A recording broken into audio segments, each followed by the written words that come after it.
तो आईसीसी टी20 world cup चल रहा है और आज है बड़ा दिन, क्योंकि आज टीम इंडिया आपको एक्शन में दिखेगी नामीबिया के खिलाफ।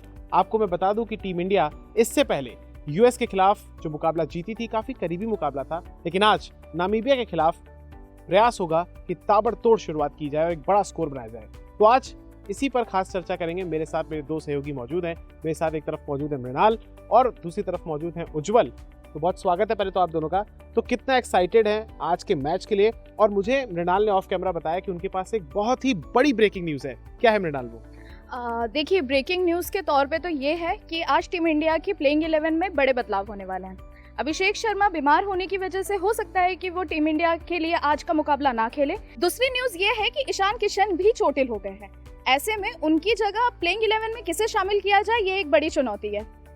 खबर ये है कि उनकी जगह वॉशिंगटन सुंदर को मौका दिया जा सकता है, जो सलामी बल्लेबाज के तौर पे इंडिया के लिए खेल सकते हैं। ये एक बड़ी खबर है। ये देखने लायक होगा कि आज उनका प्रदर्शन कैसा होगा। यानी कि जब आप ये बोल रहे थे, मेरे को वाकई में बहुत ज्यादा टेंशन हो रही थी कि अभिषेक शर्मा भी शायद आज नहीं खेल सकते हैं और ना ही ईशान किशन। यानी कि भारत के जो सलामी बल्लेबाज है, ताबड़तोड़ जो शुरुआत करते हैं, हो सकता है कि आज ना खेलें। यानी कि शायद पर ही आज पूरा गेम फंस गया है। यहाँ पर मृणाल ने तो उज्जवल बता दिया है कि ये झटका एक तरीके से हो सकता है। वैसे शाम को ही पता चलेगा कि कौन खेलेगा। बट आपके पास और क्या खबर है? और नामीबिया की तरफ से, जो उनके कप्तान की तरफ से ये कहा गया कि भाई हमें प्रैक्टिस सेशन नहीं मिला नाइट में, उसको लेकर क्या अपडेट है? हाँ, वो देखिए, जब भारत में मैच होता है तो बहुत सारे देशों को ऐसा लगता है कि भारत को हमेशा एज दिया जाता है, क्योंकि बीसीसीआई एक बड़ी संस्थान है। आईसीसी में सबसे ज़्यादा कंट्रीब्यूशन भारत को है। लेकिन मुझे नहीं लगता कि ऐसी कोई बात होगी कि उनको नेट सेशन नहीं दिया गया होगा। जैसा मृणाल ने बता रहा था कि भारत में अभिषेक शर्मा और ईशान किशन दोनों के चोटिल हो गए हैं और अभी कल बुमराह के यॉर्कर से ईशान किशन के पैर में चोट लगी है, तो संदेह है कि खेलेंगे। लेकिन ऑफिशियली अभी कुछ नहीं हुआ। लेकिन जैसी अगर ऑफिशियल न्यूज होती है तो ये लगभग तय है। जैसे हमारे सहयोगी मृणाल ने बताया, वॉशिंगटन सुंदर और संजू सैमसन ये भारत के नए सलामी बल्लेबाज होंगे। अब इंटरेस्टिंग बात ये होगा कि अगर थोड़ा बहुत फिट भी होंगे अभिषेक शर्मा, तो मुझे लगता है कि उन्हें रेस्ट दिया जाएगा, ताकि पाकिस्तान का मैच जो है 15 फरवरी को, वो इम्पोर्टेंट मैच है आज की तुलना में। हालांकि पिछले मैच से हमने ये सबक ले लिए कि यूएसए के टीम भारत को एक समय पीछे कर दिया था। मैच में अगर परसेंटेज देखे हार जीत का, तो वहाँ पे यूएसए आगे निकल गया था। वो सूर्य कुमार यादव की पारी आपको याद है। तो भारत की जो डिपेंडेंसी है वो टॉप ऑर्डर पे है।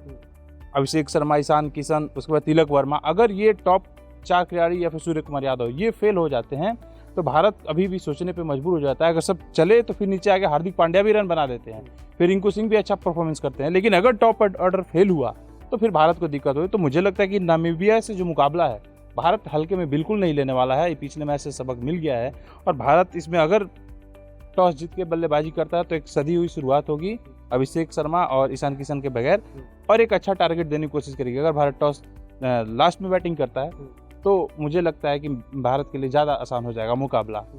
हालांकि ये दिल्ली का मैदान है, यहाँ पर अरुण जेटली स्टेडियम में मुकाबला होने वाला है।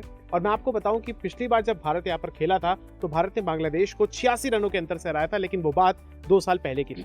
अब आज जो नामीबिया का मुकाबला है मृणाल, एक तरफ उज्जवल ने हमें बताया कि जो प्रेस कॉन्फ्रेंस हुई उसमें ये स्पष्ट रूप से बताया गया कि शायद आज फिट खिलाड़ी नहीं हो सकते। आपने भी हमें ब्रेकिंग न्यूज़ दी। लेकिन जब तिलक वर्मा आए थे तो तिलक वर्मा ने इस बात को कहा था कि वॉशिंगटन सुंदर फिट है, साथ ही अभिषेक शर्मा डिस्चार्ज हो चुके हैं अस्पताल से, लेकिन वो खेलेंगे या नहीं इस पर आज फैसला होगा। क्या गुरु गंभीर जो हैं, अपने घर में उन्होंने डिनर भी दिया, लेकिन क्या वो केकेआर वाला फॉर्मूला अपना रहे हैं क्या, कि जिस तरीके से सुनील नारायण को वो खिलाते थे, क्या वॉशिंगटन सुंदर को वो खिलाएंगे? और वॉशिंगटन सुंदर अगर आप ओपनिंग करते हैं तो कितना फायदेमंद साबित हो सकता है? देखिए, प्रयोग करना अच्छी बात होती है, इस चीज़ में कोई दो राय नहीं है। तो अगर वॉशिंगटन सुंदर ओपनिंग के लिए आते हैं, वो भी संजू सैमसन के साथ आते हैं, तो हमें एक दो नए ओपनर मिलने वाले हैं। अगर वो अच्छा खेल गए, अगर उन्होंने हमें टीम इंडिया को एक प्रॉपर शुरुआत दे दी, तो इससे एक चीज़ माना जा सकता है कि ये एक्सपेरिमेंट सफल हुआ। तो इससे टीम इंडिया को फायदा होगा, नुकसान तो बिल्कुल नहीं होगा। तो हम ये मान सकते हैं कि हमारे पास सब्स्टिट्यूट में 2 ओपनर ऑलरेडी हैं हमारे पास। लेकिन अगर ये फेल होता है तो T20 वर्ल्ड कप जैसे टूर्नामेंट में टीम इंडिया एक छोटी टीम के सामने अगर मुश्किल से जीतती है, तो ये हमारे लिए भी नुकसान वाली बात है, रन रेट्स में, पॉइंट्स में, सारी चीज़ों में। और कहीं ना कहीं पाकिस्तान के साथ जो मुकाबला है 15 फरवरी को, उसके लिए भी बड़ा क्रूशियल रहेगा, क्योंकि पाकिस्तान भी अपने 2 मुकाबले जीत चुका है और अभी फिलहाल टॉप पर है। और भारत यूएसए से कमजोर या कह लीजिए कम अंतर से जीता, लेकिन बहुत जरूरी है कि एक बड़ी जीत यहाँ पर दर्ज हो। उज्जवल, मैं आपकी तरफ आना चाहूंगा। जिस तरीके से हमने देखा कि हम टॉप ऑर्डर की बात कर रहे हैं, सलामी बल्लेबाजों की बात कर रहे हैं, लेकिन सूर्य कुमार यादव, तिलक वर्मा पे मैं आऊंगा। इन लोगों ने भी तो अभी तक वर्ल्ड कप में उस तरीके से रन नहीं बनाया, क्योंकि अभिषेक का भी ये पहला वर्ल्ड कप है, तिलक का भी पहला वर्ल्ड कप है। तो कितना क्रूशियल रहेगा कि इस पूरे मैच पे प्रैक्टिस हो जाए एक बढ़िया सी, ताकि हम लोग इन्फॉर्म होके निकले। हाँ बिल्कुल, आपने सही कहा। और तिलक वर्मा जो है ना, वो स्टेबिलिटी देते हैं टीम में। मुझे ऐसा लगता है कि वन डाउन आके जो काम पहले विराट कोहली किया करते थे कि टीम को स्टेबल करते हैं, तो स्टेबिलिटी देते हैं हमें तिलक वर्मा। उनकी इर्द गिर्द पूरी क्रिकेट होती है। आप अभिषेक शर्मा की बैटिंग देखिए, ईशान किशन को देख लीजिए, सूर्य कुमार यादव को देख लीजिए, रिंकू सिंह का देखिए, या फिर हार्दिक पांड्या को देखिए। उनके नीचे भी शिवम दुबे आते हैं, उनका भी बैटिंग देखिएगा। तो ये सब ताबड़तोड़ बल्लेबाज हैं। ऐसे में तिलक वर्मा एक बहुत क्रूशियल खिलाड़ी है इंडिया टीम के लिए, और पिछले कई सालों से बहुत शानदार परफॉर्मेंस किया है तिलक वर्मा ने। बहुत मुझे लग रहा है कि अभिषेक शर्मा और तिलक वर्मा ये हाईएस्ट रन गेटर रहे हैं इंडिया के लिए पिछले कई सालों में। तो तिलक वर्मा तो एक अच्छा खिलाड़ी है, और मुझे लगता है कि वर्ल्ड कप में परफॉर्म करेंगे तिलक वर्मा। हाँ, उन्होंने ही जिताया। तो तिलक वर्मा है। अब उनके आसपास जितने भी खिलाड़ी हैं, जरूरी है कि वो परफॉर्मेंस देते रहें। अगर सेकंड बैटिंग आती है तो रिंकू सिंह बहुत हमारे लिए इंपॉर्टेंट खिलाड़ी हो जाते हैं, कि जहाँ भी बड़े मैच अब आने वाले समय में और बढ़िया टीमों से होने, ऑस्ट्रेलिया, वेस्ट इंडीज, सुपर 8 में जो है मुकाबला बढ़िया होने वाला है। तो इन सभी खिलाड़ियों को फॉर्म में आना होगा। किसी एक पे डिपेंडेंसी क्रिकेट में हमेशा खराब होता है। टीम गेम होता है क्रिकेट। तो जब टीम गेम की तरह पूरी टीम खेलेगी, तो मुझे लगता है ऑस्ट्रेलिया हो या फिर वेस्ट इंडीज हो या फिर कोई भी टीम हो, भारत किसी को मात दे सकता है। ये मुद्दा है भारत में। बिल्कुल। अच्छा, बल्लेबाजों पे हमने बात की, अब हम रुख करेंगे गेंदबाजों की तरफ। गेंदबाजी की अगर हम बात करें मृणाल, तो यहाँ पर हमने देखा था कि बुमराह भी फिट नहीं थे, लेकिन अब उनको कहा जा रहा है कि वो फिट है। हालांकि उन्हीं की यॉर्कर से ईशान किशन ही घायल हुए थे। तो गेंदबाजों को लेकर क्या लग रहा है? क्या आज भारत 2 पेसर्स के साथ उतरेगा? क्या सिराज की जगह बुमराह खेलेंगे या अर्शदीप? क्या कॉम्बिनेशन आज आप देखती हैं? देखिए, अभी तक तो यही खबर है कि आज के मैच में भी बुमराह का खेलना मुश्किल है। माना जा रहा है कि वर्कलोड की वजह से उन्हें आज भी ड्रॉप किया जा सकता है। वो डायरेक्ट पाकिस्तान के खिलाफ उतरेंगे।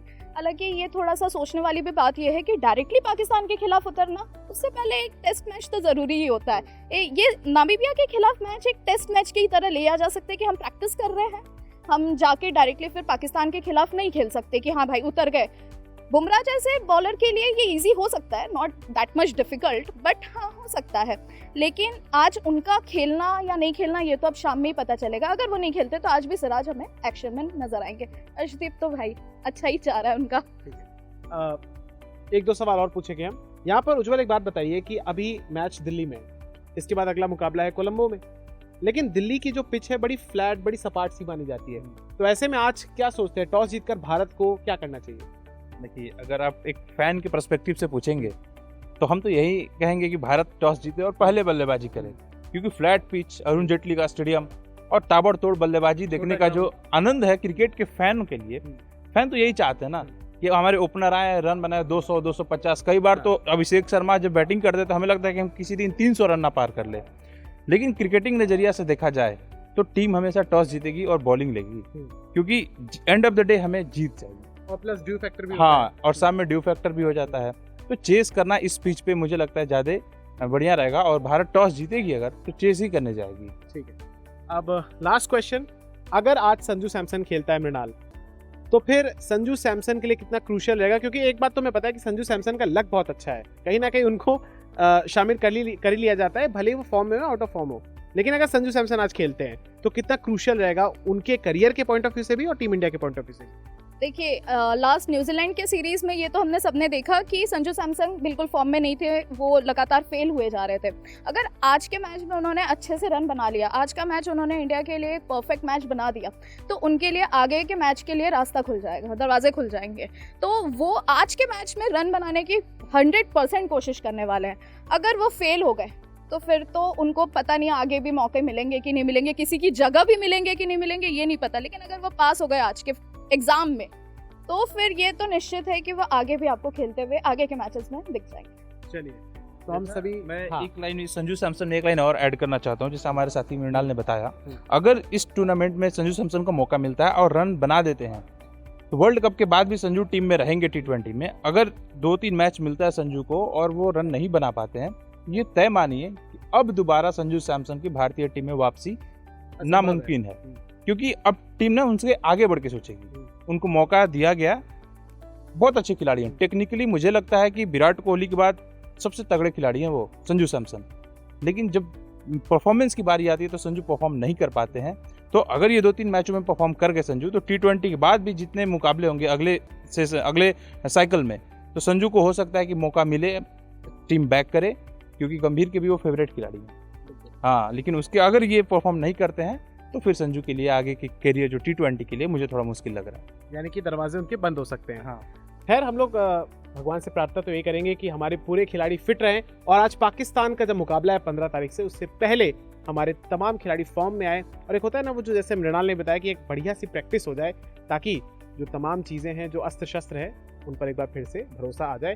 तो इसी के साथ हम आपके साथ जल्दी मुलाकात करेंगे, और जब अगली बार मुलाकात करेंगे तब उज्जवल, जो कि गणना कर रहे हैं, पूरा स्टैट्स लेकर बैठे हुए हैं, वो बताएंगे कि आखिर कौन सी टीमें 8 टीमें पहुंचेंगी। फिलहाल उम्मीद करते हैं कि नामीबिया के खिलाफ भारत जीत दर्ज करेगा। इसी के साथ इजाजत दीजिए, नमस्कार।